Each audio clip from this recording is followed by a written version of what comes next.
Upon initial contact with Ice-T's music, I had envisioned him to be an ill-mannered and psychologically unstable man with an extremely uneducated and barbaric frame of mind, whose raps displayed nothing but ridiculous jargon, shocking sexual audacity, and repulsive images of the ghetto. However, after further analysis of his music, I can deduce that he is the epitome of anti-disestablishment terrorism, who embodies the entire spectrum of the urban experience and struggle. But to make things more plain and simple to the layman, I find Ice-T to be the dopest, flyest, OG pimp, hustler, gangster player, hardcore motherfucker living today. To be honest, I am totally and completely on his dick. Welcome to the Ice-T Final Level Podcast, featuring your co-host, Mick Benzo, and your host, Ice-T. Hey, yo, what's up out there? This is Ice-T and Mick Benzo, and this is podcast number 31. Number 31. Hey, yo, guess what, though? Last time we had Buster on here, that shit was powerful, Yeah, man. it's powerful, and we haven't, before Buster, we had Coco. That was incredible. Oh, shit. That Coco episode was a motherfucker. Coco been making sandwiches for everybody at the podcast, and finally she got on here, got a chance to talk, but it was cool because people wrote me, said, man, I finally got a chance to hear, Coco's story. It's funny, though, because you think people know everything about you, but they might not have listened to you that time you were on this channel. On a regular radio station, yeah. It's funny, though. I mean, when I did Combat Jack and I talked a long time, people like, wow, that was the best interview. I hadn't heard you. So you always think people know the story, but they really don't. There's so many people in the world. I think sometimes, too, it's the microphones that be fucking up. Let's talk about these microphones. Yeah, because we had some microphones, right? We got a special guest. We're not going to tell you his name yet. But let's talk about these mics. Yeah, we had some microphones that looked like, I guess, candy striped nurses. Y'all saw that, that was one of them Pono movies, right? It was real funny looking, man. But, we had some different mics, and they weren't working. And people were saying, look, Ice, I love the podcast. Yeah. But your microphone game has to step up a little bit. Come on, Ice. And as you being an entertainer, rapper, and a speaker, you knew the mics was bullshit, man. I knew, but what am I going to do? But Shure.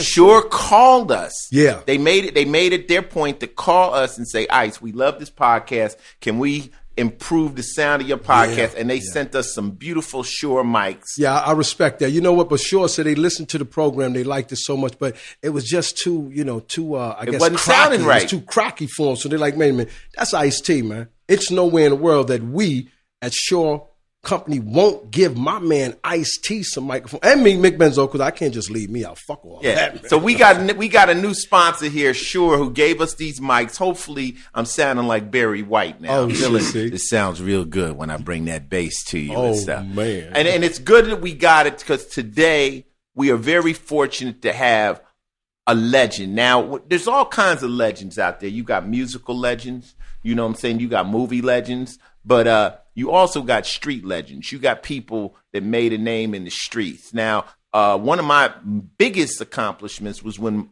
I made my first really acting debut. What are you talking about, Breaking?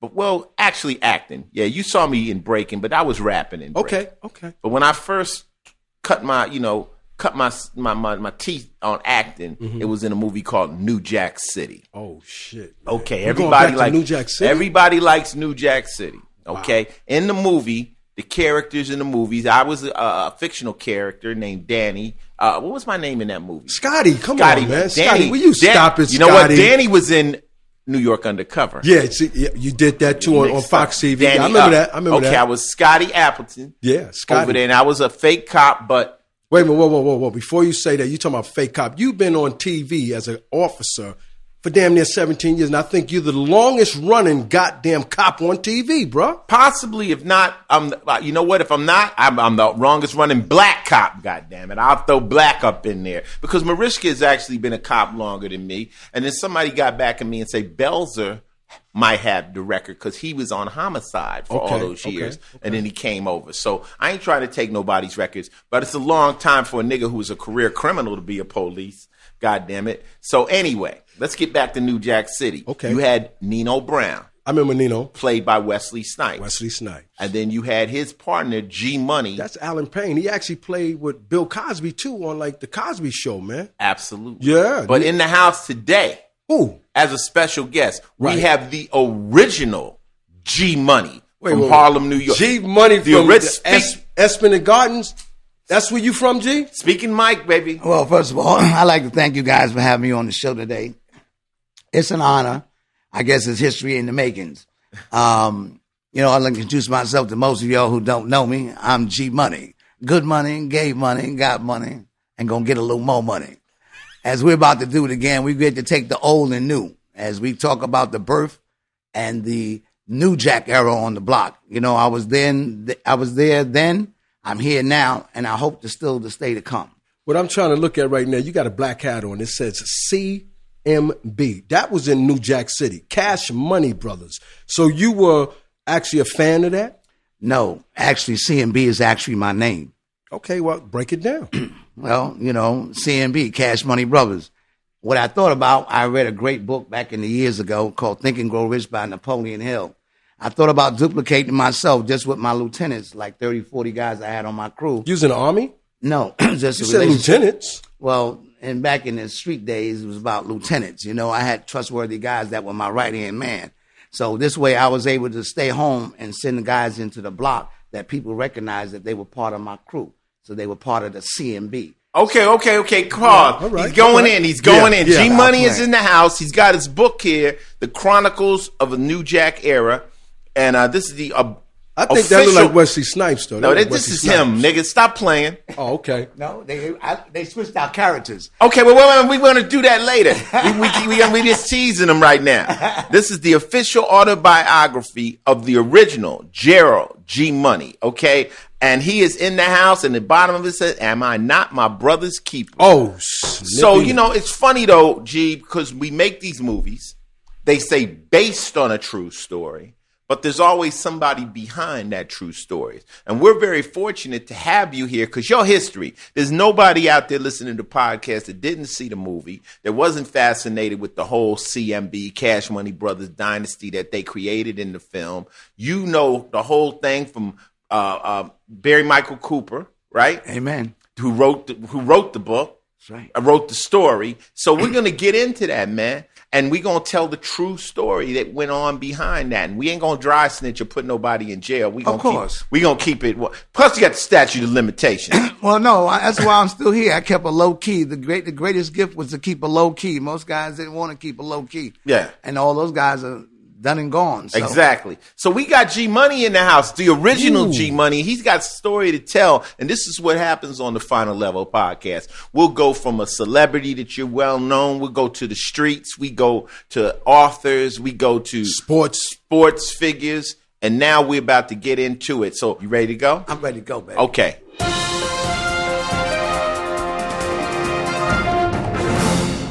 Hey, yo, this is Final Level Podcast number 31 with G Money, Mick Benzo, and this is news. Now, something that's going on in the news right now is this thing called net neutrality, which basically means the net companies, the internet providers, G Money, you tech savvy. You just walked in here with the goddamn speaker system that you MPT. See, he's pimping. Yeah. Yo, the players got to using a bandwidth. All the players got to learn this game. The game changes. My dad taught me. He said, if you're playing the same game you was playing 5 years ago, you lose. You're losing. You got to keep picking up the new game as it comes out. It's almost like the circus. The circus will change, right? Mm-hmm. That's right. No, the circus doesn't change, but the clowns do.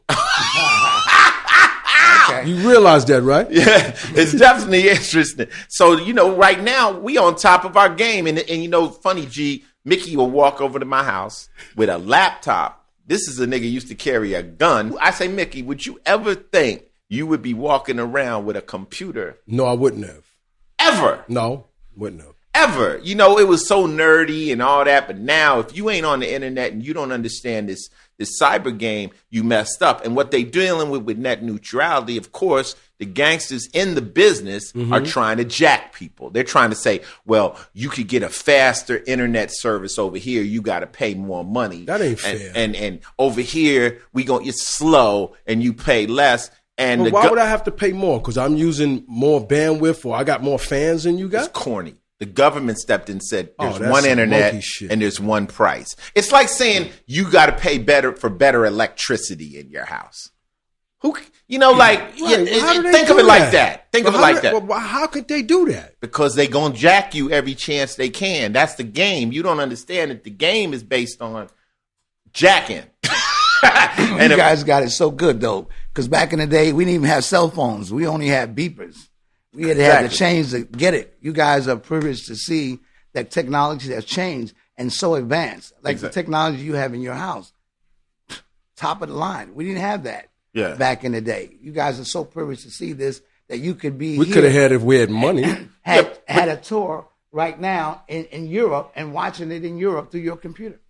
It's beautiful, and the thing of it is, it's like you're right. You build a new house. You stupid not to put the most New advanced technology in it, because in 10 years it's gonna be old.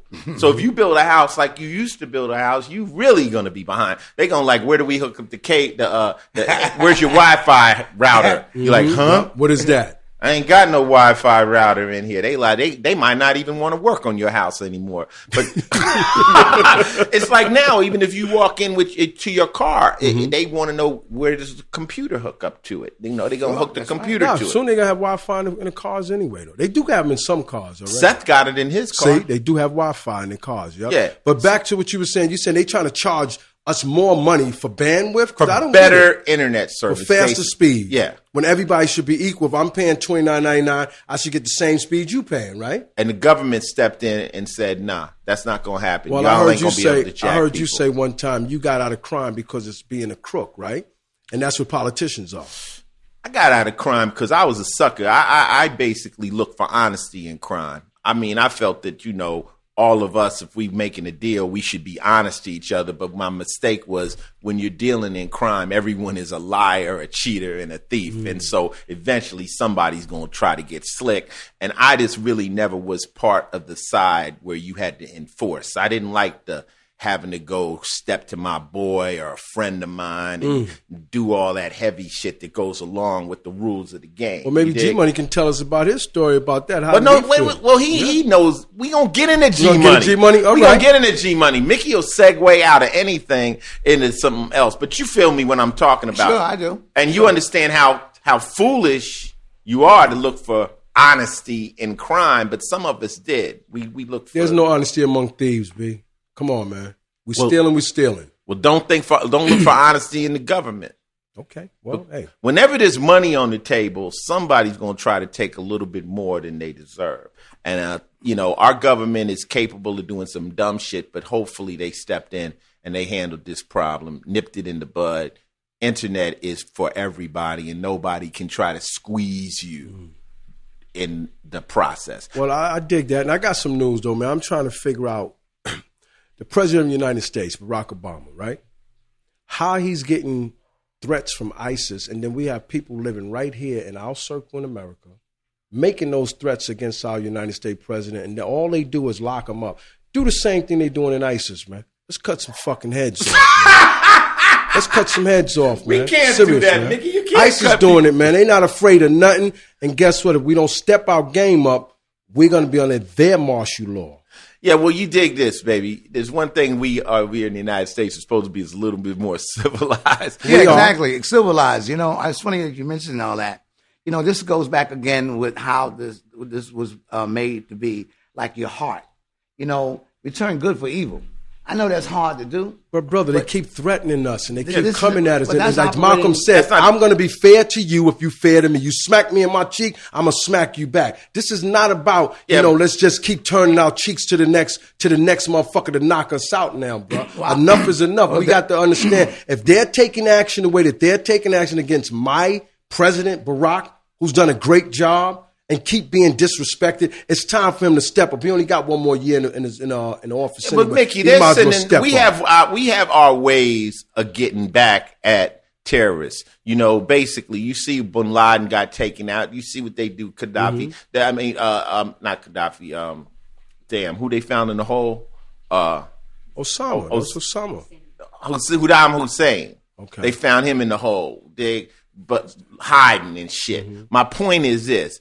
Our government is a little bit more fly and gangster. They'll be like, okay, we'll take them insults. And then SEAL Team 6 will show up at your door and it'll be a wrap. You dig what I'm saying? Okay. We're not going to get out in front of people and cut heads off and do all that bullshit. That's minor league shit. Mm-hmm. When the United States comes, they're going to send one of them motherfucking bombers in and it's going to be a serious wrap. What G Money is saying, we can't become as savage as these other people are and then turn around and call ourselves the United States of America. We have to set a principle of some form of reform. I understand you mad. Yeah, we mad. Yes. But they got It's just a question. It's kind of like this, man. It's kind of like this. A motherfucker threatened me. Mm-hmm. You know, Ice-T, I'll kill you if I see you in the streets and shit like that. Do I return a threat or I just say, that's cool? That's cool. And then people go, oh, Ice-T, you a punk. Like, yeah, that's cool. And 5 years later, this person is missing. You got to figure out how real players handle these types of situations. Yeah.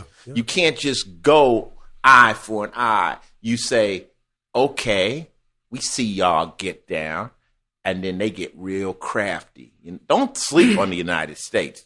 They ain't to be fucked with, right?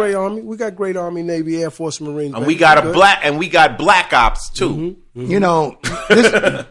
You know, I believe that this is where new leaders are required to come forth now. You know, the last will be first, and the first will be last. Mm. I hear all the problems that the world are going through right now, and this is where everything that we need to have has been provided for us. When we learn, what is it that life has to offer us, To be in the world and of the world, you'll be concerned about the things of the world. But when you learn how to really adapt to the things that are made here for you, to be able to tread over the enemy and all the problems like this, it won't move you in a direction out in the way of the will of God for your life. That's my vision to why I'm still here. If I had to replay eye for an eye, I wouldn't be here now talking to you about that. Because, first of all, as movies are made, first of all, to still be here, we were never infiltrated. None of us never went to jail, and I never killed nobody. But I did have my share of beating brothers up. Preach. Now, give me my money, but that's another story. I don't claim to be the toughest guy in the world, but I see where leadership is now required. And I see a lot of us are still moved in the direction what the news is reporting to us. And I'm one to not be a reporter of bad news, but we have that coming now. And this is where I think right now that all the leaders that were engaged with doing, certain things that, we took over certain parts of things that we weren't realizing that we would have an effect on everybody. Mm-hmm. To this day now, I look back to see why I'm still here. And, the concerns that bothered me with sickness, disease, poverty, ill health, and lack coming from the relationships of people who are still here, that they've been carrying it on for, like you said, a change in 5 years. I mean, you still doing the same thing? You haven't found an advance in anything else? Mm-hmm. Well, this is that time now. I see that you've been informed pretty well of what the world had to say about it. Now, let's the real leaders come forth and talk about how we solve the problem. The problem is, G Money, right now, is if you ask somebody name a leader, especially in our community, you say name a black leader, they scratch their heads. Because nobody wants to step up and be a leader. Everybody wants to sit on the sideline and make comments and throw stones. It's called cheerleaders. Yeah, but no one's really stepping up and saying something. And it's funny, when these dramatic things happen, they'll go to myself, they'll go to KRS-One, they go to Chuck. I'm like, we rappers. And then also you got a whole new generation of young kids that are speaking. We need young 20-year-old kids that are really stepping up with education and understanding and to lead. And the fact is we have a lack of leaders. But you did hit on something. Everything the United States does to another country creates another enemy or another problem. And it's a chain reaction of effects. We'll go over to this country and we'll create a war, but we're killing fathers. Those sons are going to grow up to hate the United States. So we have this cycle of pain that's going to always circle around the country and the world. And, it's unfortunate. But, at the end of the day, Mick, we're sitting here doing the podcast, and we got nice heat, and we got a refrigerator full of food, And we got my man Gerald G Money, and we got G Money in the house, and Come on. and the snow is falling in New York, and Look beautiful though. It looks real goddamn good, but very nasty to drive. And we just hope that these characters that are out here don't blow this whole goddamn world up, man, over their personal beefs and discrepancies and religion and all the different problems that make people want to fight. Man, nobody don't want that, man. I just want to play some Xbox, man. Hey, that's a good look. Yeah. You keeping it real. You keeping it real. And that was news.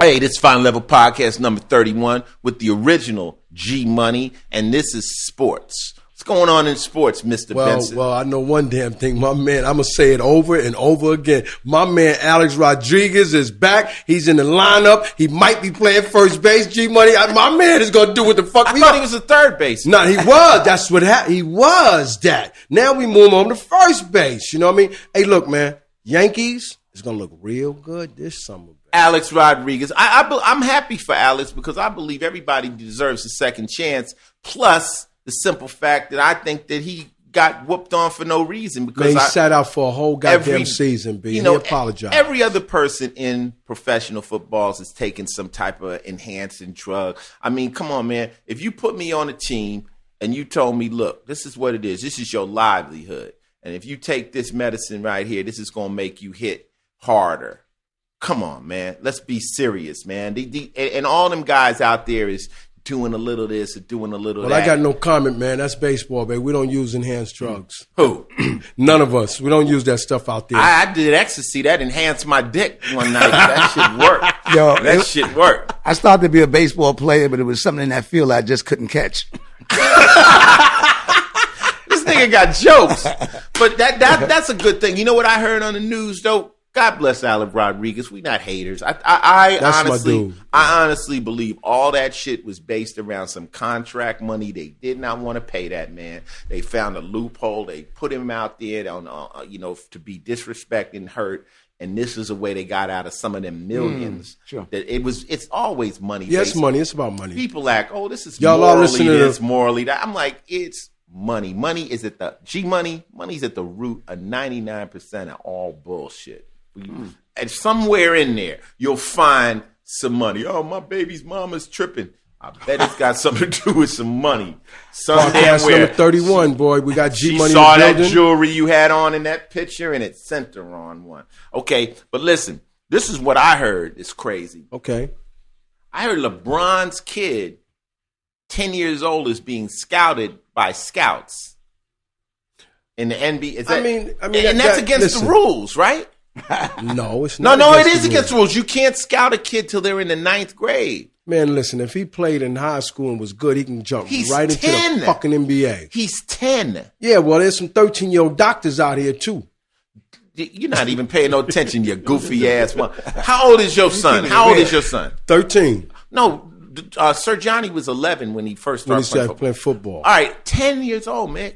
Pros ain't supposed to be scouting no 10-year-old kids. I mean, LeBron don't like it neither. Oh, shit. He don't like it. LB He's like, don't like that? He's LeBron. What do you expect? He's like, come on, man, leave my son alone. I guess one would be a flattery. Right. But, all these schools sending him this, like, they don't even know if this little nigga can add.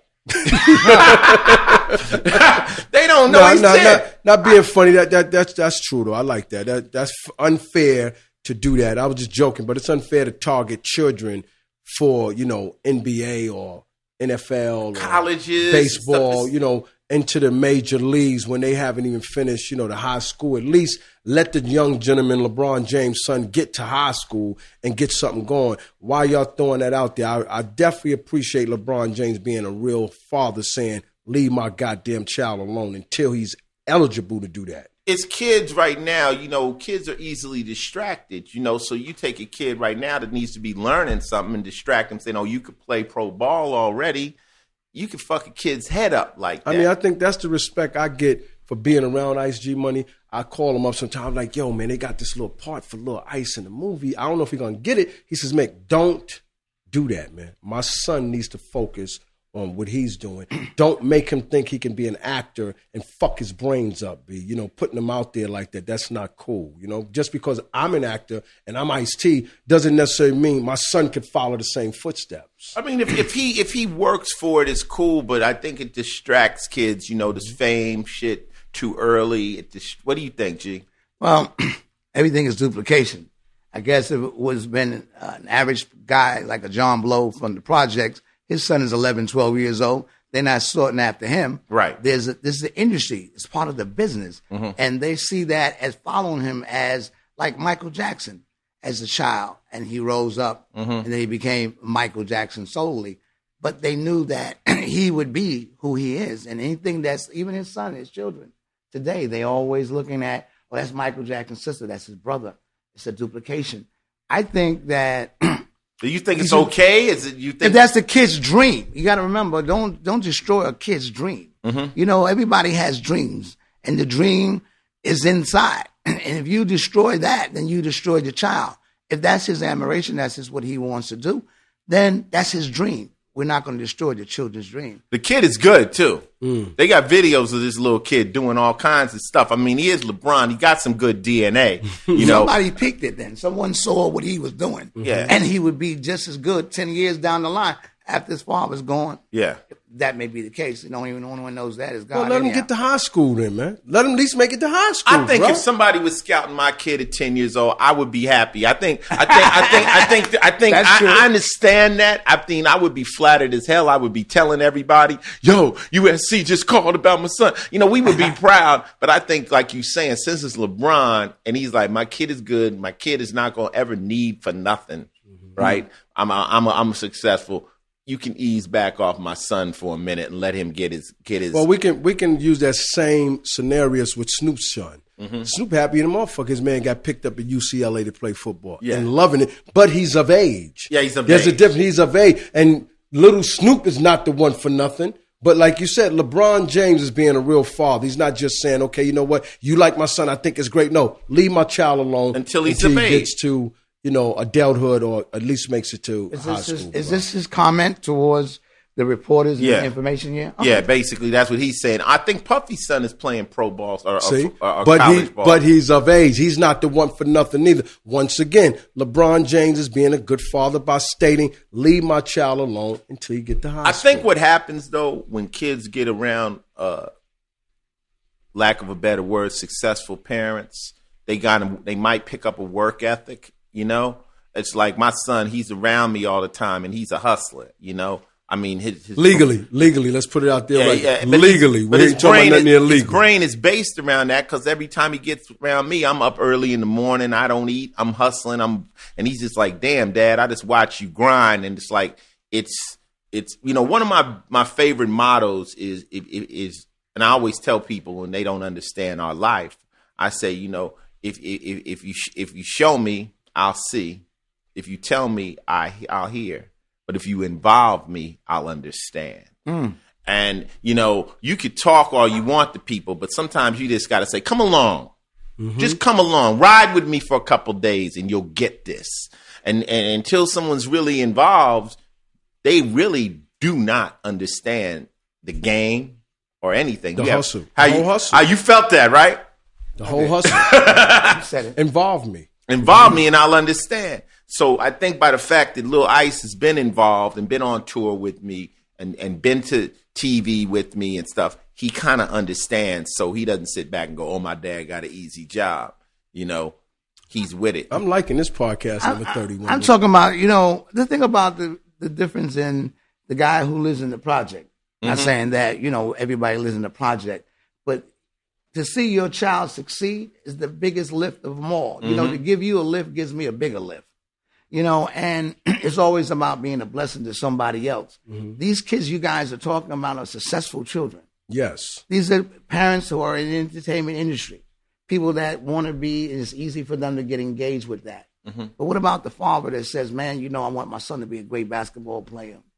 And I'm just talking for all the fathers. Then he's got to work hard. He's got to come out the rucker. Yeah, but it's hard. It's hard, though. What he's saying is, see, let me tell my building say, when you're parenting from a winning position, it's a lot different than easier. parents Sure, from exactly. a easier. losing position. Maybe father didn't do good. Maybe pops don't have a job, but he wants to see his kids grow. It's more difficult because the kid's looking at the pops saying, "Well, what happened to you?"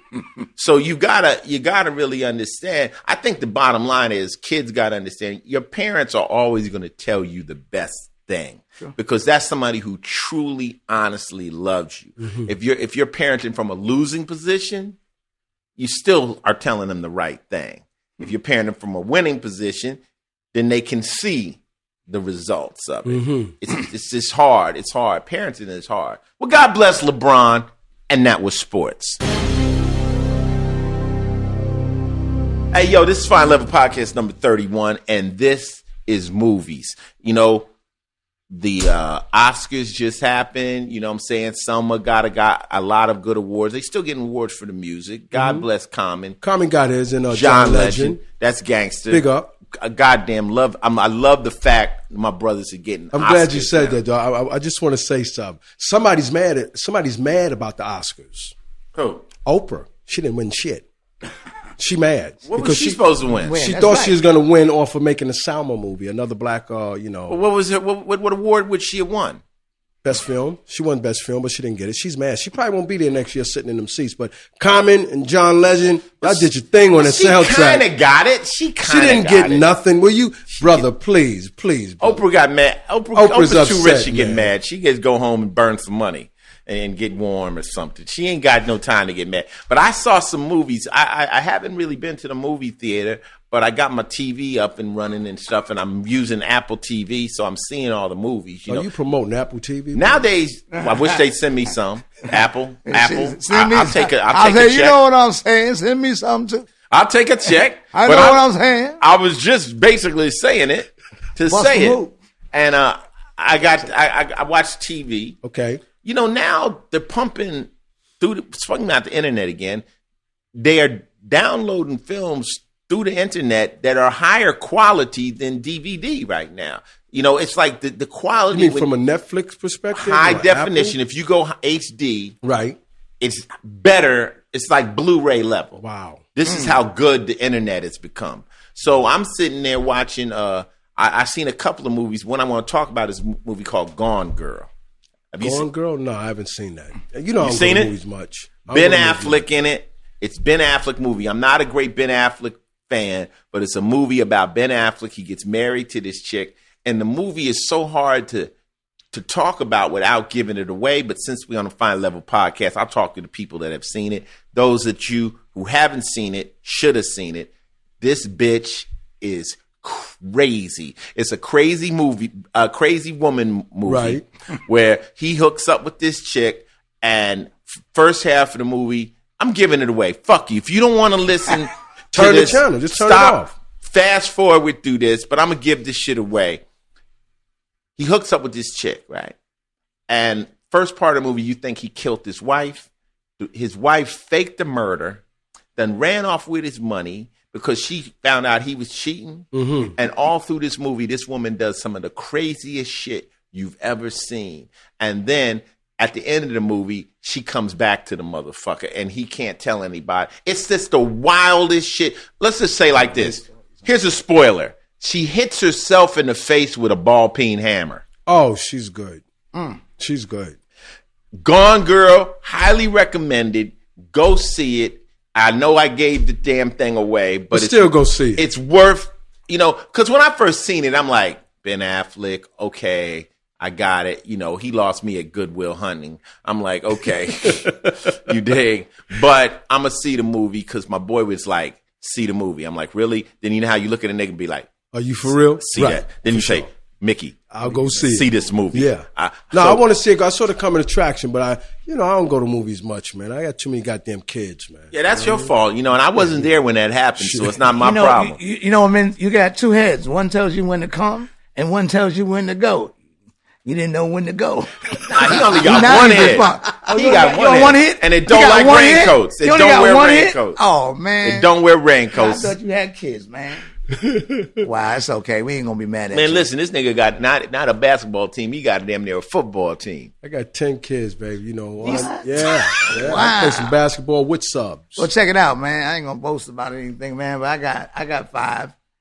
Actually, I got 6, but I got 5. I got 4 girls, 28, 28, 28, and 28. So you was fucking and my different son. women the same time. Oh, that's the way you use it. I was just G Money at the time.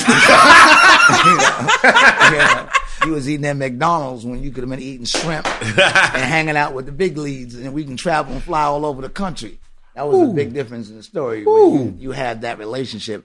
But, we were in that just for what it was. I ain't going to kid you not. That's what Gerald happens with G money. Money. Money is to make happiness and to make love. It's something when you can tell somebody, man, don't worry about it, I got it.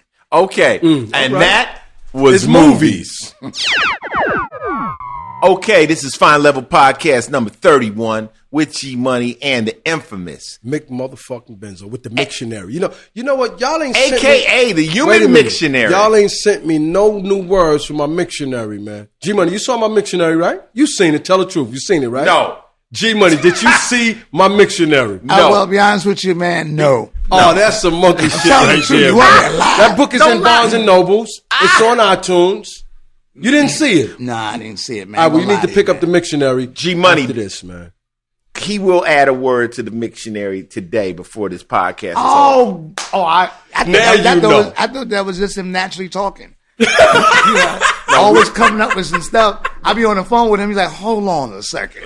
Let me see here. Oh, how you gonna like this one, G? They gonna love this one. I said, what you talking about, man? I said, I called to find out. We getting ready to do this thing at the club. He says, man, hold on. So I got a word for them niggas today.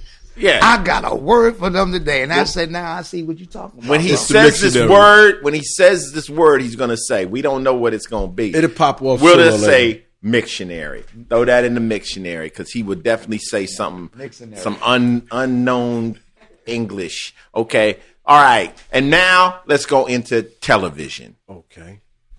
Now, me and Coco been watching this show. It's called Outrageous Acts of Science. Have you ever seen that one? Nah, yeah, I'll be You don't watch nothing crazy intelligent. as shit, This is a man. show where they got these scientists that sit up and they kind of like will watch video clips off the internet and they explain. You got a lot of time on your hand to be watching all this shit for a person to be out there working, bro.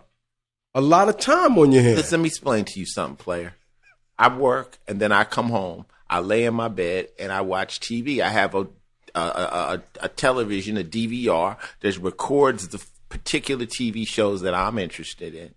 I'm not out in the streets. I'm not out handling bullshit business, running over, having meetings with niggas that ain't got no money, talking about we want to talk. I don't do that. I go to work and I rest. I have 2 things in my life. It's either work or rest. Those 2 things. I don't do cordial bullshit like, yo, Ice, let's go hang out over here in the club and drink and shit. I could drink right here at my house. You see, I got a bar. You got big bar. If too. I wanted to drink, Yeah, big I bar. got food in the refrigerator, so I Got don't need to food. go to the store. You dig? I sit right in my motherfucking house and I live. Okay. And I watch a little TV and then play that- the video games now. All right. and Well, then. then that answered that question. So now, back to what I do and not what you do. You obviously you out throwing your dick and every motherfucking thing that moves, making babies. That's not helpful to the I'm a motherfucking married game. man. I don't do that no more. I'm a married man. Yeah, well, damn it, I'm okay. Me and Coco watch television. Stop lying, baby. Yeah, stop lying. No, So I'm I'm on watching. the baby mamas. Anyway, back to my fucking TV show, Outrageous Acts of Science. I'm watching this show, and it's incredible. And it just shows all kinds of people doing all kinds of crazy shit, but it's based around science. These niggas are setting themselves on fire, doing all kinds of crazy stuff. But I advise my fans and people out there that listen to the podcast, if you got a DVR, put in Outrageous Acts of Science, and it'll be entertaining. And also, since we're on TV, let me segue back into Law and Order. Mm-hmm. We usually do a segment called Behind the Scenes of SVU. But I'll just throw this into the TV show. SVU got picked up for the 17th season. Damn. Already? Y'all ain't finished this season yet, though, bruh. Look. How did that happen? No. Last time it took y'all to the bitter end to get picked up for 15. Now you telling me that you ain't finished this season yet. We're on the 16th and you season. know you're gonna they picked up 17. Dude, I'm driving in the car and I get a phone call and they go, Ice, you just got picked up for the 17th season. I'm like, nah, this is a bad joke. You dig what I'm saying? Because when they pick you up for 17th season, as far as in my life goes, that's 23 episodes, and G Money, that's 23 checks that you can count on. That's a year's pay. It's guaranteed. If they pick you up for that. But how you know you still on the show, though? Just because they picked up 17 don't mean you still on it. Nigga, they love me on that show. I'm not going no motherfucking where. I'm in that motherfucker like swimwear. I'm in there like swimwear. Me and Mariska are the only two original members of the show. I came in last episode of the first season, but we're on there. Don't worry about us. All right. You dig it? But 17 seasons, that's only because of the fans. The fans have supported this show. I got to send nothing but love out. A lot of the SVU, let me speak on this. A lot of the SVU fans won't listen to the podcast because I'm too raw on here. I'm too harsh. Raw naturally, man. But on television, they got this guy named Finn who's a little, more politically correct. He's not bad. He's not Ice-T. That's a damn good show. Be honest, though. It's a good show, and I think it should. No. I think it should get to 2021 though. What I'm talking about is a lot of my SVU fans just need to kind of give the podcast a break. All you people that are listening to the podcast who are SVU fans, tell your friends. Spread the word. Listen to Ice. Give him a chance. Listen to him on the podcast, and you'll enjoy it. And we are on. It's the 17th season. And Congratulations. I just want to say thank you to everybody out there that supported this show.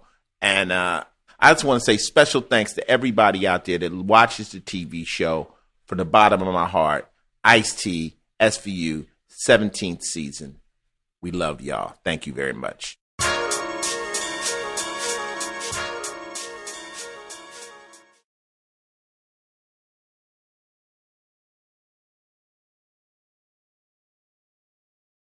Okay, this is Final Level Podcast number 31 with the infamous Mick Benzo. Yeah, and my man, the guest in the building, is here too, baby. I think it's time to talk to G Money. I want to talk to Gerald G Money from the Esplanade Gardens.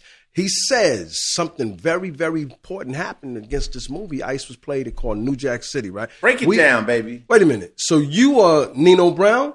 No, I look more like Nino. I look more like Nino Brown than the real Nino Brown looked like, and his name was changed to protect the innocent.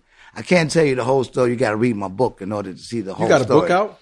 Yeah, the book is first of all, the birth of New Jack era is one, and the rebirth is the New Jack era. Okay. Not only the book tells the whole story, how it all began, how we grew up as kids, how this thing started. As I got a question for you, Ice. In the movie. As I got an opportunity. New Jack City movie, right? Yeah, New Jack City. That's all we talking about right now. Yeah, there was, and this is like, you hear everybody talking about, yeah, I'm G Money. You got all these guys now claim to be G Money. Alan Payne was an actor. He played Gerald G Money as an actor. What I wanted to share with you was that as kids, we grew up with dreams of watching the idol figures of the world. There were many idol figures that were in the world for us. New Jack City was a time where Hollywood got an opportunity to explore. But here's the question I want to ask you, Ice. Mario Van Peebles came in there and asked you a question. I want to lay a couple names on you. Before the guy was shooting in that place, I want to remember, do you remember your line? It was a line that was questioned. He said, I want to lay a couple names on you. His name is Nino Brown and his sidekick, Gerald G Money. Wells, what was your line? I don't know. Yeah, I know who you're talking about. A couple of brothers from the Esplanade Gardens call themselves so-called gangsters. Right. Yeah, stick up kids, robbers, and so. And then all of a sudden, that went about. Right. They never knew. They would try to say that New Jack City was based on some guys out of this place, that other place, Queens and all. Originally, from the script in your line alone, identified the two main characters. Which was the truth. Yeah. Now, the writer of the movie, you guys knew him. Lived in the same building. We lived on the same floor. Okay, what's his name? Barry Michael Cooper. Yes, sir. And my Nino Brown lived on it. I only say Nino Brown to protect his name from the innocent. Right. But he lived on the 6th floor, and I lived on the 18th floor. Did y'all work together for real though? Yeah. We would. You would not know that we weren't brothers because the way that we. Can I ask this? And I definitely don't want to incriminate. Is he still alive? Yes, he is. Okay. All right. Cool. Yeah, but anything else being a kingpin, there's kingpin time. Mm-hmm. You know, and sometimes you don't know when to get out. Mm-hmm. You know, his avenue was he went to the dope game called The Boy, and I went with the girl. Mm-hmm. And that was the success between the two because The Boy was just out, but the girl became more popular. Can I explain it to people? Sure. Boy, as far as in the game, boy is heroin, and girl is cocaine. That's right. Okay. But I didn't know that it would become so popular. Mm-hmm. You know, I went to the Dominican Republic. My dad. He retired deputy chief of New York City Fire Department. I played 2 different roles. And, you know, a little later we talk about other things that I was doing while I was involved with the CNB. Mm-hmm. But it was a lady that came back and she worked for Wall Street and she kept coming back like every hour to buy a gram of coke. Mm-hmm. A gram of coke was $100 a gram. You had to even work somewhere to get that type of money because $200-300 in those days was a lot of money. Mm-hmm. But Wall Street had the big market, so I branched out. So you can honestly say you worked on Wall Street then. That's where the Wall Street junkie came from, Right. And you know, I never knew that it would be so popular to bring that it spread across the world throughout what it was, the Wall Street junkie, along with crack itself. You know, to be able to take the powder and make a rock. Mm-hmm. And then that was just a luck that people went into the... Now, we were making, in L.A., they were making rock cocaine. I mean, does anybody really know who was the first person to rock cocaine up and put baking soda with it and make it rock up? I mean, did that come from New York or the West Coast? It was a Dominican crew. Mm-hmm. And they was discovering that it was more better to cook it up than to sell the powder. Now, trip off this. Me and one of my partners, I could talk about this, my boy Shawn. Back in the day, we tried to get in the dope game. And that's when people were ether basing. Remember when they used to put the ether and the stuff that Johnny Guitar Watson would sing about and what Richard Pryor caught himself fire. Say that, Richard Pryor, yeah. And it was more like you would put ether on the coke and they put it on these dishes that were curved and you would twist it and turn it and it would grow into trees and then they would scrape it off of that. But this is before baking soda. And then it would scrape it off and put it onto the pipe. And so I was kind of like thinking, well, damn.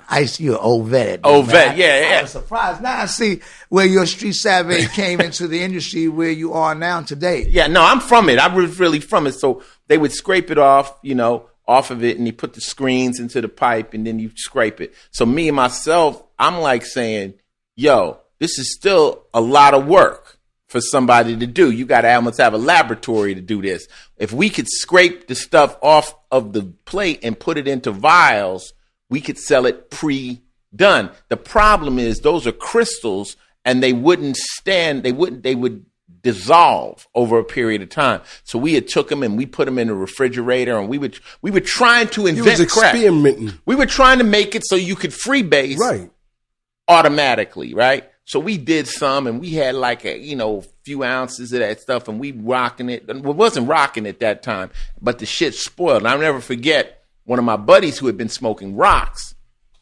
came over and said, man, listen, man, I've been smoking rocks for 2 days and now you got me sitting here in front of some ether base, right? And he was, and we like, what are you talking about? He's like, man, y'all think you advanced, but you're behind on the other side of town. Just put some bacon. So he told us how they were making rock. But the irony of the story is, if we had have invented it, I'd be dead. You see what I'm saying? So it's kind of like I was there. Accident. That's what I told you in the beginning. The accident probably would have ended up in my death. Thank God I wasn't able to, because everybody who was at the edge of that or the precipice of that whole genre got wiped out. You know, my boy from LA, Daft, OG Daft, First Daft, all these cats were there when it first started. Well, I still want to see my man G Money talking about. I'm back. No, to I'm the following New the Jack story. City. I'm just the New Jack City. When your guy in the building wrote that story, did he come to you guys and say, "Yo, I'm gonna put this out, but I'm gonna use your name and Nino's name"? No, at the time I was doing comedy at the world famous Apollo you a Theater. comedian? Yeah, I started out at the Apollo. How about that? Yeah, I was there when Bobby Schiffman owned the Apollo. Honeycomb gave me my first job after winning like 6 weeks in a row. He had to call my mom to get a signature for me to go ahead open up as a master of ceremony. He took a back seat and he let me perform. Later on, I came in contact with Rick Aviles, Van Paris, Roger Walker. They were some of the guys that were in the industry that I was engaged with. And what happened was I happened to get a little successful. I got on Bill Boggs' Midday Live with Rich Little. And it was an opening act for me I had been experienced with the Apollo from dealing with that crowd. You know, the crowd makes you, professional comedian. But if you can deal with the Apollo crowd as hecklers, good. I seen Steve Harvey get booed off one time I came in there. They thought he was more like Richard Pryor. Right. They thought, I was like, wow. I didn't, because he sounded more like Richard Pryor during the time. So I got into the adventure with comedy for a while. Pegasus, Studio 54, Leviticus, some of the big clubs. And I made a name for myself. And one of the keys was, first of all, my real name is Gerald. I took off the Mar to protect myself from the innocent. You know how they say, protect yourself. Yeah. And I took off the Mar and just left. All my family members always call me Gerald. But I made my first G with Nino Brown. I became Gerald G. And then I wanted the world to remember me by, I said, I need something that everybody can relate to. And that's where Gerald G Money came from. After that, today, I never thought that my neighbor would, be inspired by my idol figure, I guess, at that time that I was exposed to the Apollo, Felt Forum, Madison Square Garden, opening act. I was one of the youngest impressionists. I do voices too, by the way. Wait a minute, hold up. Let's pause. We gonna get into that. Let's go back. We gonna go back. Okay. So Nino, we just say that name. Yeah. Nino went with the heroin. You went with the coke. Now the people down in Wall Street were buying and stuff. And was there ever a Cash Money Brothers? Was that a real thing? Yeah, from 123rd Street. I don't know if you remember the thing called Chunky Black. Mm-mm. Yeah, that's the weed. Yeah, it was Chunky Black was an herb. What I did was I had a guy that gave me some real dark Colombian smoke, and I sprayed it with something in my mother's kitchen. I didn't realize that it would create a big buzz. Well, when I sprayed it, I hit it with a hammer and stuck it together, and they asked me, what you gonna call it? It was all caked up, so I made like one joint in the bag it's called Chunky Black. So you were experimenting again. You were in there spraying shit, hitting shit with hammers. Yes, I hit it with a hammer. I hit it with a hammer, and it stuck together. My man had went to his father's car to get his toolkit, and in his toolkit was a razor blade, so I cut it in blocks. They said, what you gonna call it? I said, Chunky Black. They said, how we gonna sell it? I said, we gonna rent a limousine. I'm gonna put you all in black sweatshirts. It was the first crew, and they had a money sign on it. We went into Chunky Black. See, in the back of the can, it says, do not inhale. So you try to inhale the smoke, you can cough in your head off. You got 5 guys getting high on one joint. I marketed that, and I called it Chunky Black to this day. There was another one after that one came. It was the Afghanistan and Stilia Sesame before I got into the high category of the coke. The Afghanistan Sesame was this long on a leaf in a pound. I cut it, and a lady was sewing. It was a foot long. Yeah, it was real long. So I was eating some Chinese food. I said, oh, why they keep giving these people, black people, Chinese sticks? And we can't even eat with them. What else can we do with them? So I took the 2 sticks and I put them down, and I measured it besides the weed. So I cut it. So the seamstress was sewing. So I said, can I get some of that thread for a minute? I tied it on the thread and tied it up. They said, what you gonna call that? I said, shit, it's on a stick. Why don't we just call it tie stick? Wow. You came up with Chunky Black from 123rd. And Tie Stick. Now, Tie Stick was all the way in L.A. No, but I know about 123rd Street because that was a Chunky Black and the Panama Red. You can get on that block. But you said you came up with Chunky Black and the Tie Stick. No, that's right. And that's where the CMB came from. That's where I was able to duplicate myself to send the guys in the block. And they was in the block. They knew they was some of the that was one of the Cash Money brothers all the old time to tell you. Yeah, that's one of them brothers over there. Yeah, I know him, and I know him. Yeah, that's them Cash Money brothers. And that was just an idea. You know, I didn't think it would grow so largely. It's one thing to be able to... Well, you know what it was? I'm going to tell you, it wouldn't have grown so largely, but that's what movies do. That's what happens. Like, you know, like I idolize Iceberg Slim, okay? Mm-hmm. I named myself Ice after Iceberg Slim. And what hit me when I'm trying to live out this man's life was, you know what, Ice? He's not just a player, but he's documenting the game. There's going to be a lot of players out there that ain't never going to write no books, so no one will ever know about them. So once your game becomes documented, now the world gets a chance to see it. So even though CMB was happening here in Harlem, there was so many like the young boys out of Detroit and all these different cliques, but only street niggas know about them. You follow me? But once it kind of gets that mainstream pow, it becomes famous. Right. And CMB, the movie, just took that name into... history. And that's actually myself at CMB. I was able to duplicate through a book called Think and Grow Rich by Napoleon Hill, tell you the power of the mastermind. During a young age at 15 years old, you know, to read the structure. My father was deputy chief also. So. Was a fire chief? What was he? He was deputy chief of New York City Fire Department. Wow. The next step to commissioner of New York City. How about that? Yeah, God bless him too. You know, he did 28 years in the fire department, and you know, watching him study from fireman to captain to lieutenant to chief to deputy chief, battalion chief, and then deputy chief. We had like 5 to 6 promotions. So your daddy was you were just one of them little rebelling ass kids then, because you had a good right. He's doing the right thing. No, you had a good growing up in Esplanade Gardens. You actually had to have money to live in there. Yeah, no, it wasn't area. No poor. You know, a place to live in Esplanade Garden. You had to have money. So you actually grew up as a good kid. You just turned out to do what you want to do. Yeah, it was a different light I saw. It was a light that I followed like everyone else and young men. They followed the idol figures of the world. You know, there were major players that were involved in the game during those ages. But that was turned out to be the wrong way to follow. So you was after Nicky Barnes then? Yeah. I met Guy Fisher, Bat, Small, most of the guys that were in that era at the time. Matter of fact, I worked for Guy Fisher, not selling drugs. He actually gave me a start at the Apollo. He put me up along with DJ Hollywood, Smokey Robinson. I was the master of ceremony for 7 nights, and he opened the door. He said, "Man, come here." And when I met with Guy, he was such a gentleman. He said, man, matter of fact, they were all sitting out there in the street, and I told them what I was doing in the venture of comedy. They said, yeah. So I went into a little material, and they had them laughing, falling over the cars. But when I first came up, they said, who this nigga here? Mm-hmm. I said, nigga, my name is G Money. He said, G Money. They started laughing. They was falling out. But, you know, they had the real money. So you call yourself G Money before you made money then? Well, no, but he was hustling. I was always G Money. I just protect myself from the innocent by not putting everything in document that I needed to put out there, because there's only 2 of me, and I'm both of them. You know?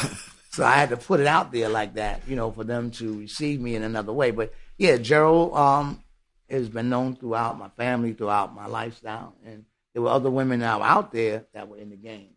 But Guy gave me an opportunity to show that the venture that he wanted to see me do, comedy, and that was really good for me, because that opened the door for me for all the big places like Pegasus back in the day, Leviticus. Matter of fact, your boy David Belgian, I used to go down and see him at the Catch a Rising Star. Exactly. Mm-hmm. So let's just wrap up the New Jack thing. When the movie came out, how did y'all feel about it? Well, my protege told Barry most of the story.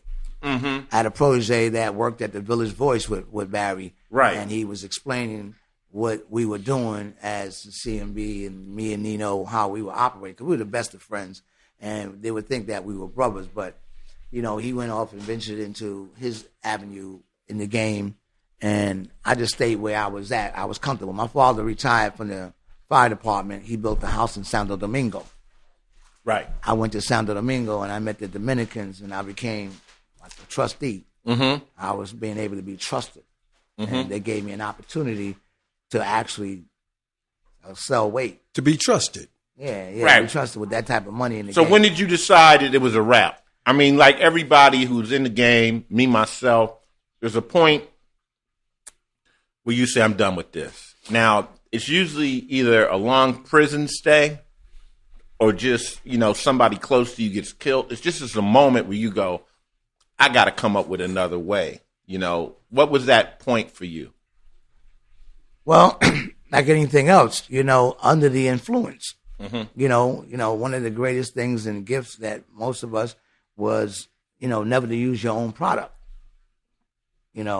Coke was to sample your own. Never Coke. get high on your own supply. That's right. So it's like you can't expect I always say a monkey will never sell bananas. That's the guy told me a long time ago, so I remember that. Because he want to eat them. Well, I was smart. I know the name of the game was to keep a low key. My father always told me, act like the feds are watching you. At that point in life where I was able to take vacations and travel, hang out with the retirees and hang out, I was able to keep that key low while everything else was still moving. So I had established a business that I can retire and leave and it would still be working. Mm-hmm. It worked for a long time. And then I retired. Mm-hmm. Like the name of the game is retirement. Right. I retired in the game. Church. That was it. You just said, I'm done. The game, no.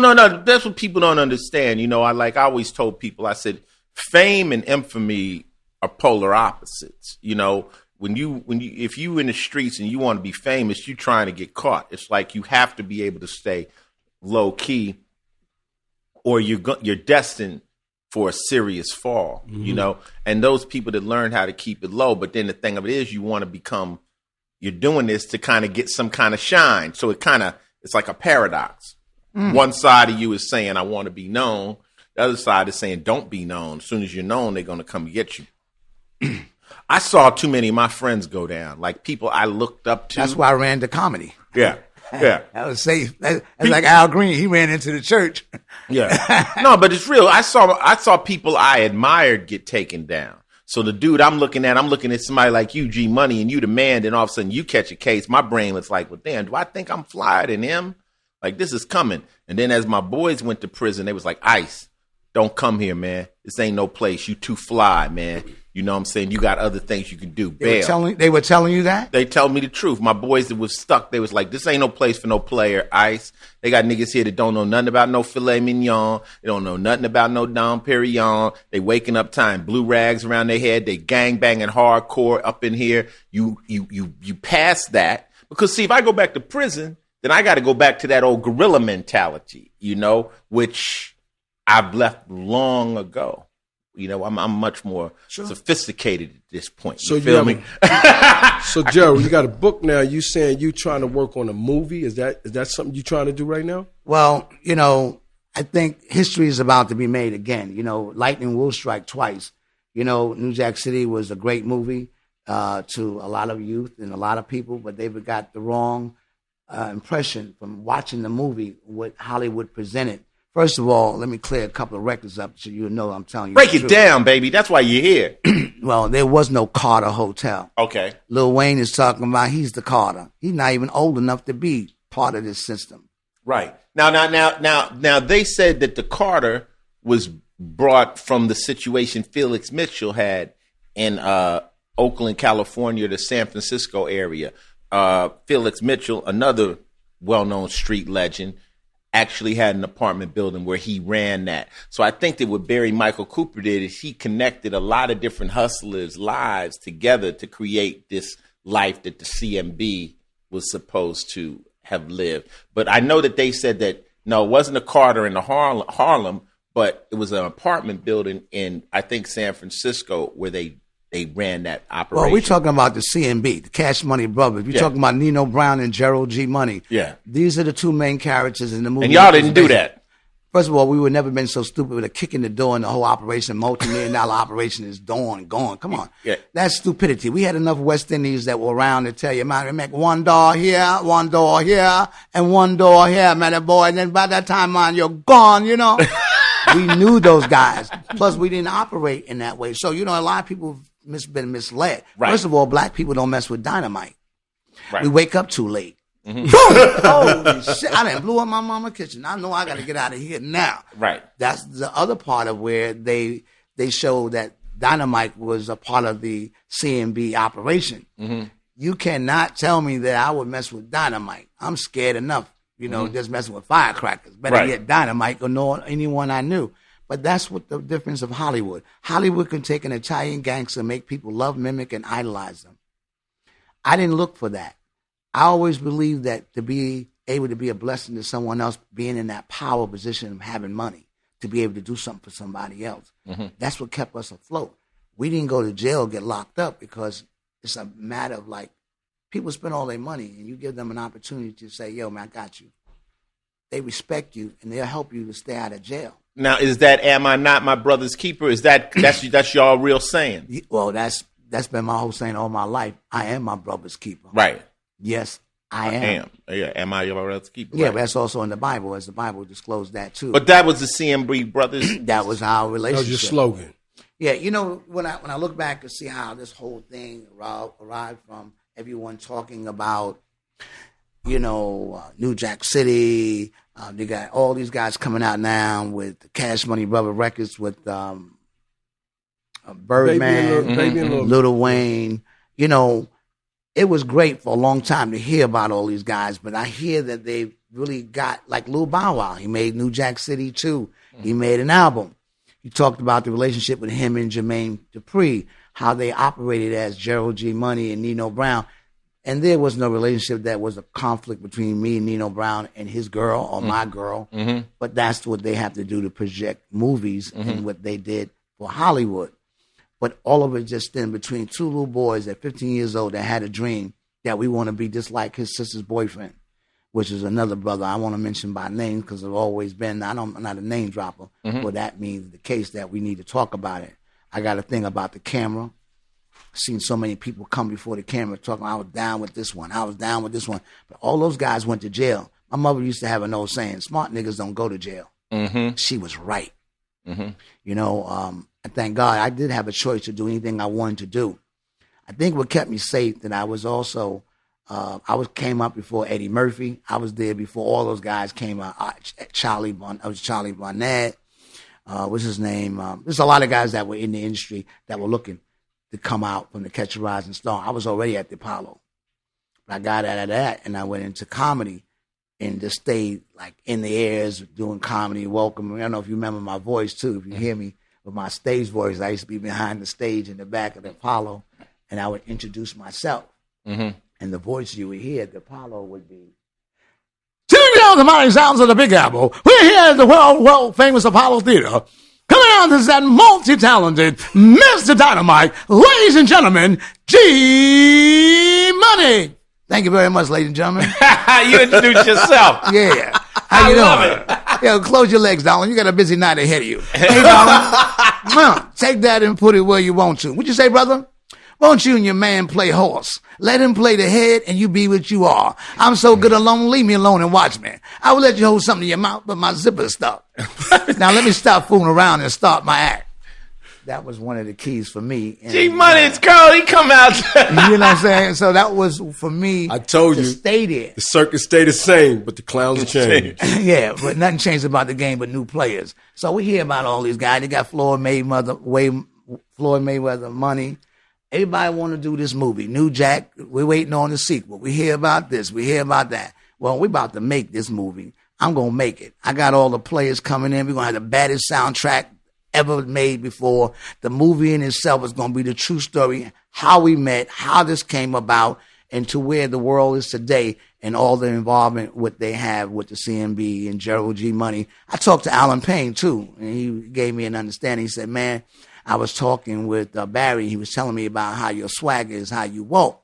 And I said, yeah, he said, you walk But that was my dad's walk. My dad was so cool when he came down the hill. He was walking. He had that arm that was swinging. And I adapted it because my dad was so cool. So I figured that would be another part. All the characters, all the guys that want to be G Money. A guy told me, he said, like you said, Ice, there's about 250,000 G Moneys in the federal penitentiary. They got the wrong picture. Yeah. They got the wrong Well, you know what it is? You know what it is? It's based on a true story. You dig? So that's what happens. When you just say base, it just might be 10% of it is true. And then the rest of it is what's going to be good for camera and film. Like when they'll say to me, they'll go, well, Ice, the legend. Then when they say the word the legend, that means there's probably a lot of lies connected to it because it's a legend. You know, legend says you shot 5 niggas with 1 bullet. You know, legends get carried away. You know, I'm like, nah, I didn't do that. And they like, nah, my boy told me, you know, and people build on you because you start off with such a powerful foundation, you know, as being a G Money. You know, like Bishop Juan told me one day, he said, man, Ice, man, you know, you got one of the most cherished and wanted names in the streets. Everybody wants to be Ice, man. He said, but you done stood on it and held it this long. They ain't anybody that tries to call themselves Ice, they gonna say, what, you Ice-T? You Iceberg? You know, you got that name and it's not easy to hold in the streets. They would have took it from you, man. They would have took that name from you, man. Somebody else will be running around here talking about Iceberg. And then, you know, I met Iceberg Slim. And I was like lost for words. I did a movie on him just recently called Portrait of a Pimp. You should check that out on Netflix. And I said, you know, I named myself after you. And he said, well, who better, baby?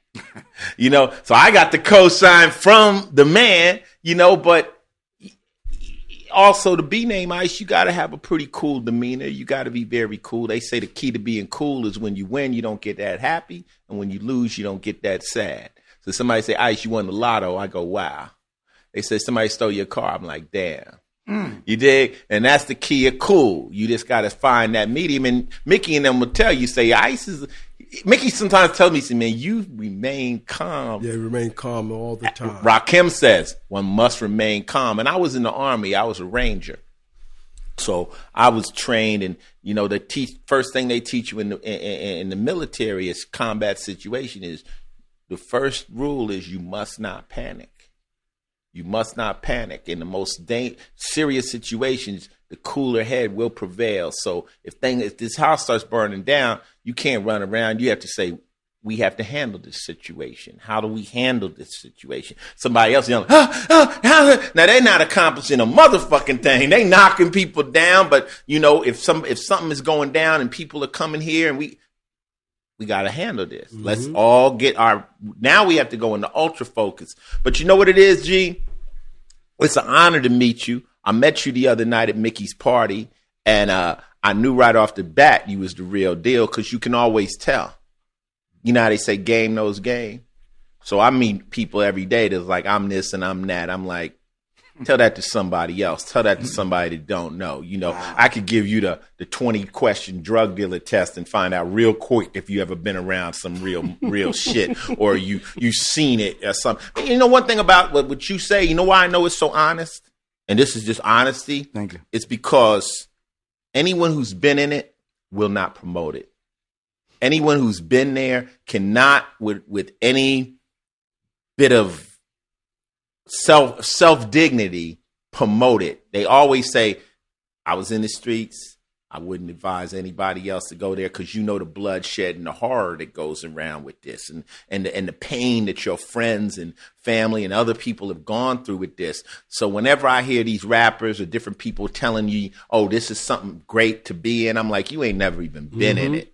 You can't possibly consciously promote street hustling at that level to anybody with a conscience. You got to know. And your object is to, like you say, retire.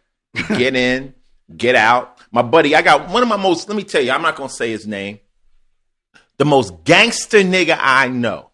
The most gangster nigga I know in L.A. He's actually a gang leader. He leads a set. Told me the other day, Ice, man, we're straight up, cuz once I get my money, when I get my money, if I get my paper right, you're going to see me in some flip-flops walking around carrying a poodle. He said, Ice, I'm trying to get so far from this shit. You're going to see me somewhere in Beverly Hills walking around in some flip-flops carrying a poodle, nigga. That's where I'm trying to get, baby. G Money, we could talk for hours, man, but is there anything you would like to just say to any of the hustlers out there, the players that thought they wanted to be you, that could just let them know what the real G Money's life is about? Well, first of all, I never acquired anything without the cooperation of other people. Mm-hmm. The more money is involved, the more people involved. You have to study. Your education never stops. I'm constantly, finding better ways to be able to express. As now I'm CEO and president of GM Entertainment. I'm regional vice president of a building maintenance company where I'm employing jobs now to the day. And there are other ways to make money without selling drugs. That's my point of view right now. You don't have to sell drugs to make money. There's so many other ways. I'm never going to destroy a person's dream, because you can dream your way through, and your imagination is one of the keys to have to see yourself already in position. If you don't see it inside, you ain't going to see it outside. If you don't see it that way, my advice to the guys that out here, especially, many guys that claim that they want to be money, G Money, the way that they thought this game went down, and people watch this movie and they idolize the particular characters that were there. We were very lucky that probably our grandmother's prayers probably went over to some of us that escaped what it was that she really felt in her heart that she needed to pray for that boy, because I was on my own at 17 and I wanted to be grown. I didn't listen to my mother. I was disobedient. I wasn't going to have that in my mother's house. So if you want to hit the streets, you want to be like the rest of them thugs out there, you go ahead and see that your bed will be hard. It was my grandmother's prayers that I believe that worked to keep me out of jail, because I never went to jail. So if you were following me, you didn't go, you made the wrong turn. You're supposed to go left, you went right. You made the wrong turn. Yeah, so I'm here to tell you now that this game is over. It's been over. There's an old saying, as the scriptures will prevail, the last will be first and the first will be last. I was the beginning of New Jack City, and I'm the rebirth of the New Jack era. My book is The Chronicles of the New Jack Era. It's the official autobiography of my life story. I'm not going to engage with all the players that were involved, because this had nothing to do with them. Right now, I'm speaking out that I'm able to be a blessing to someone else. If you need a job, I have an area website where you can go to. What's that? It's called Sandy Environmental, but it's GM Entertainment 1 book at gmail.com. And we'll tell you how we can help you to establish a relationship in building maintenance, sales, and pest control. I have one of the number one pest controls in New York. Believe it or not, Iceberg Slim, at one point in his life, he was killing roaches. He went into, that's something a player. No, this is real talk. You got to see my movie. Yeah. He said it. That's what he did. Yeah, he did that after he got out the game. Once he decided he couldn't pimp no more, he was doing that and stuff. And, it's funny that you hear with your woman and stuff. It's cold, and I'm watching the connection.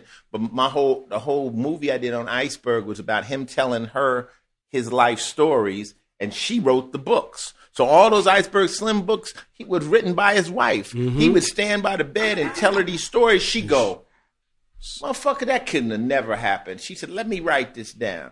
So it's amazing. But we like to thank you. God bless you, baby. God bless you. You're welcome back here on the podcast anytime, but we got to keep it moving, G Money. Sure, I understand, Hold on. Before G Money get up out of here, man, we're going to let our listeners hear Ice-T did from New Jack City, Hustler. Hustler. And this was considered Nino's theme. When I did the movie, I was playing the cop, but I said, I can't really write from a cop's perspective. Let me write this song from Nino Brown's.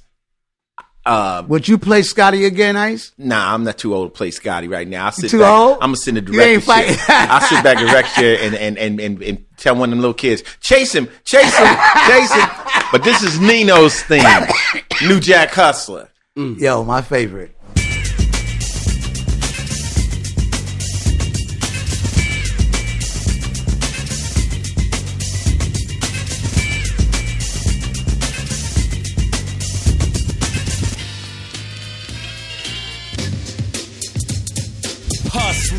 Word, I pull the trigger long. Grip my teeth, spray to every brother's gone. Got my block sewn on my dope spots. Last thing I sweat, so sucker punk cop. Move like a king when I roll hops. You try to flex, bang, another brother drop. You gotta deal with this, cause there's no way out. Why? Cash money ain't never gonna play out. I got nothing to lose, much to gain. In my brain, I got a capitalist migraine. Gotta get paid tonight to keep my hustle right. Quick when I speak, check my speak, keep my game tight. So many girls on my jock think I'm a movie star. 19, I got a $50,000 car. Go to school, I ain't going for it. Kiss my butt, bust the cork on the Moet. Cause I don't wanna hear that crap. Why? I'd rather be a New Jack hustler.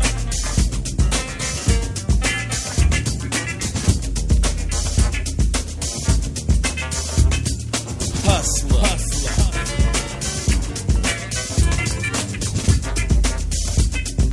H-U-S-T-L-E-R, hustler.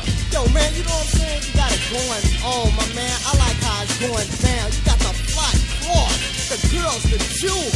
Look at that ring right there. I know it's real. It's gotta be real. Man, you the flyest I've seen in my life.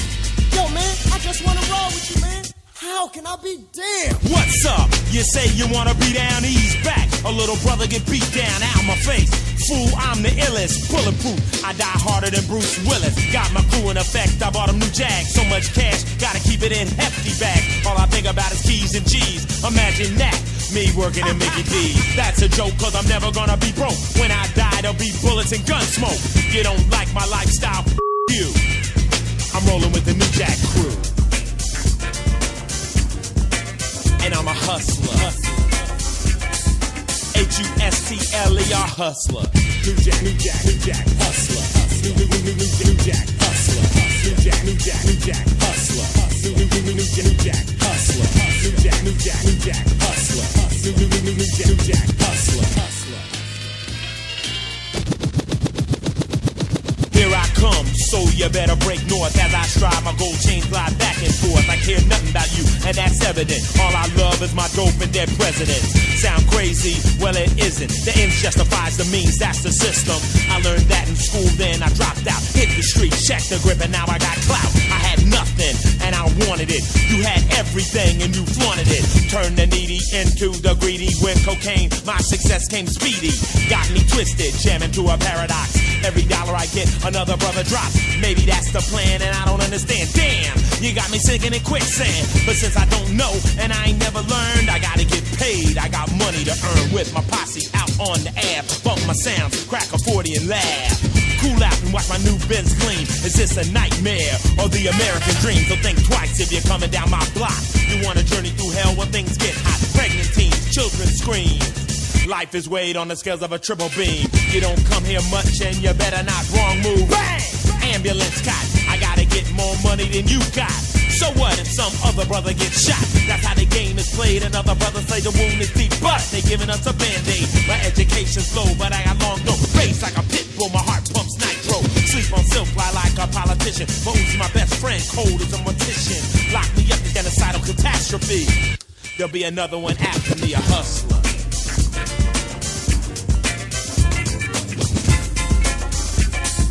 H-U-S-T-L-E-R, hustler. Hey, yo, this is Final Level Podcast number 31 with the original G Money. Gerald G Money. Nothing I like better than talking to the truth. Like I said. Hey, you know what, though, to be honest, man, he spilled a lot of good game up here in reference to the New Jack City. I think that was important for our listeners because they knew you played in that movie, and we talked about it before, but to get an original from the Esplanade Gardens, that was kind of hot. Mickey, you know, you always look into movies and it says, is this a true story? It never is. It says, based on a true story. Gotcha. And then at that point, you know, they start making it happen the way they want to make it happen. Mm-hmm. And like I was saying that they merged a drug operation from California to New York to make it better for the film. And like you said, we wouldn't have done no crazy shit like that. Mm-hmm. Yeah. So now it's time for one of my favorite parts of this podcast, which is philosophy. Philosophy segment comes from Twitter, my Final Level page, where every day I put out something. I try to. A lot of times they say, well, you don't do the daily game every day. I'm like, because I'm working. I got shit to do. I get on Twitter when I got a free moment or something. But the other day I put out one that's very simple. Okay, what was that?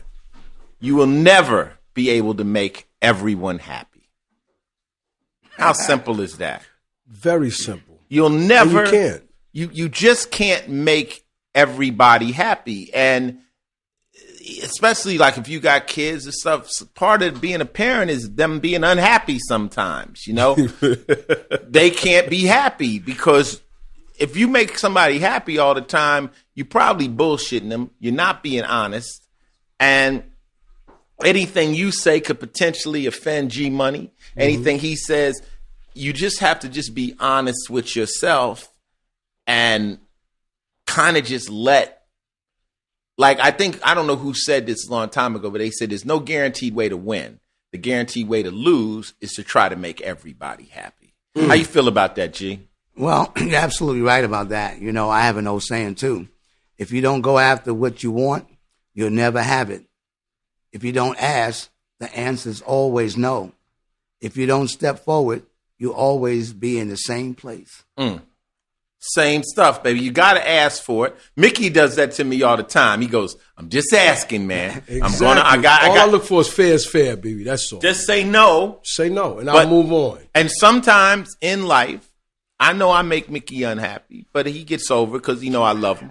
It's not what he wants to hear. But if I go, oh, this is what he wants every time, then I'm going to be unhappy. Now, and a lot of people spend their life unhappy because they spend so much time trying to make everybody else happy. So you're telling me the doctor told you your famous word to tell people is what, sir? No. I went to a doctor one time. I had stomach problems, and I was going through a lot of issues when I first got a little fame. And the doctor said, there's nothing wrong with your stomach. And he sent me to a psychiatrist.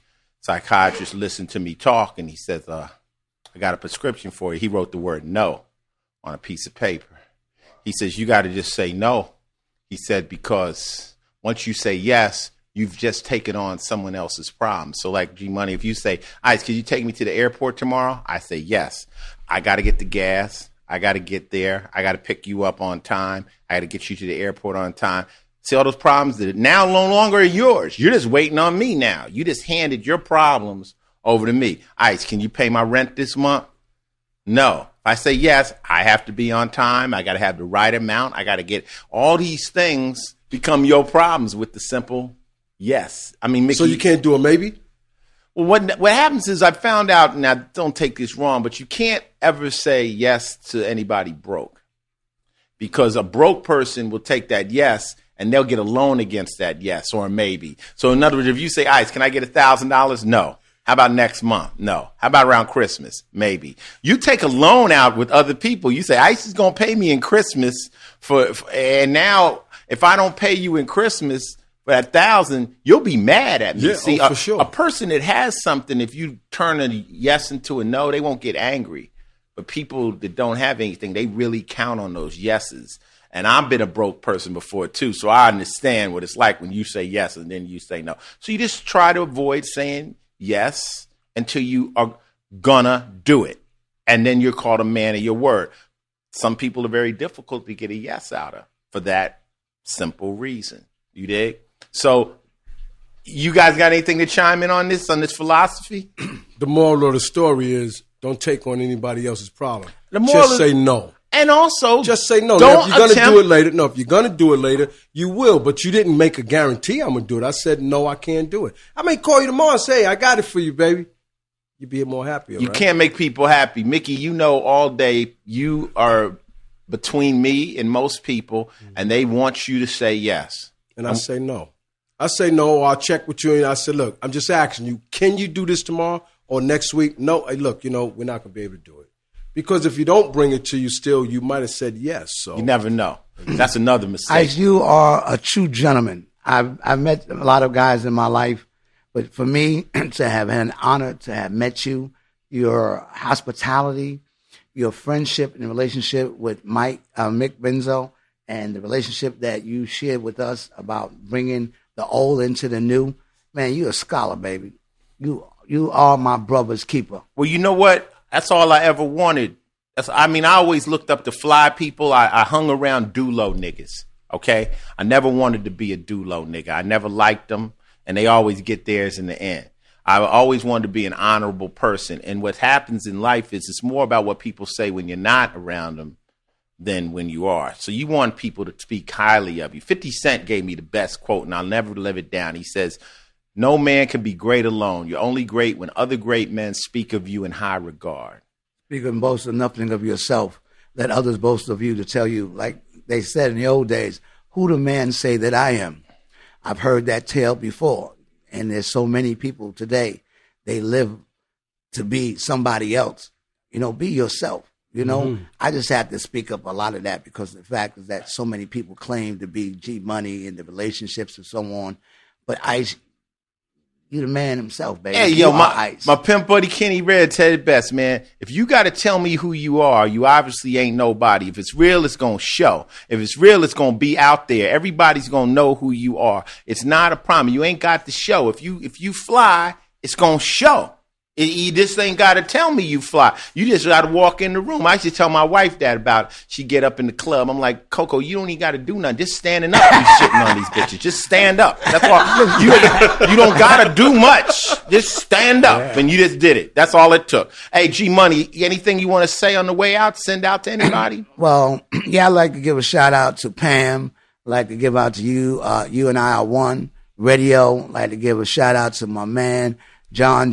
I'd like to thank my special relationship with my baby Tina as my other half over here. Got an engagement in the mix. You know, we're going to get married very soon. And I'd like to give a shout out to all the CMB brothers that are still around and my CMS sisters. You know, behind every Cash Money brother, there's a Cash Money sister.